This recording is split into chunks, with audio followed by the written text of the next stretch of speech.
आरक्षण झालंच पाहिजे। हे सरकारचं करायचं काय?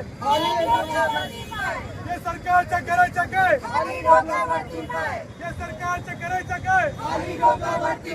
हे सरकारचं करायचं काय? मुस्लिम आरक्षण झालंच पाहिजे। मुस्लिम आरक्षण झालंच पाहिजे। अरे या सरकारचं करायचं काय? मुस्लिम आरक्षण झालं। वहाँ से कौन नहीं